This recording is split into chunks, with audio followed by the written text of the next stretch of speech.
কি দারুণ সত্যি মায়েরা সন্তানের জন্য পারে না এমন কোনো কাজ নেই। আর সত্যি মারাই একমাত্র পারে বাচ্চাদের আবদার পূরণ করতে, সেটা বড় হোক আর ছোট হোক, মায়েদের কাছে তো সবাই সমান না।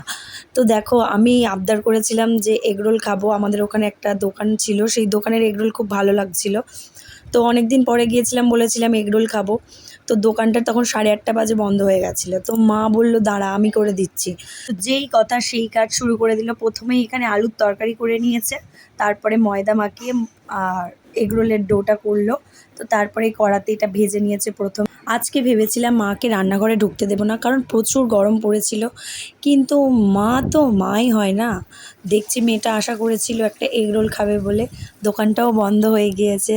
তো মার যত কষ্টই হোক না কেন এগরোলটা তো করে দিতেই হবে, কারণ উনি তো মা, উনি বাচ্চাকে না খাইয়ে পারবে না। তো যত কষ্টই হোক না উনি নিজে থেকেই দেখছি। আর সত্যি এগরোল করা বাড়িতে প্রচুর ঝামেলা, অনেক কিছু করতে হয়। তো নিজে থেকেই সব করেছে, আমি জাস্ট একটু জোগাড় টোগাড়গুলো অল্প অল্প করে দিয়েছিলাম, বাদ বাকি ওনার সব রান্না উনিই করেছে। সত্যি মা তো মা। তো এখানে আমরা সবাই এগরোল মুড়তে বসে গেছি, তবে আমি নয়, আমার বর ওদিকে মুড়ে দিচ্ছে, মানে এগরোলটাকে তৈরি করে দিচ্ছে। মানে তোমাদেরকে কি বলবো, একটা এগরোল করতে গেলে যে এত খাটুনি সেটা বুঝতে পারিনি আগে, নাহলে দোকান থেকে কিনেই খেয়ে নিতাম। তো যাই হোক, মা যখন কষ্ট করে নিজে থেকেই বানিয়ে খাওয়াবে বললো, তো বাড়ির তৈরি খাবারের একটা আলাদাই টেস্ট।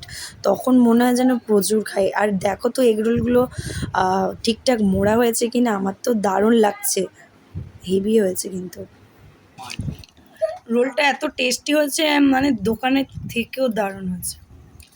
কি দারুণ বানিয়েছে, কিন্তু যে বানিয়েছে সে মুখ দেখায়। দিদা কেমন এগরোল করলো রে? হ্যাঁ কেমন হয়েছে রে? দিদা বানিয়ে দিয়েছে, কেমন হলো? ভালো হয়েছে।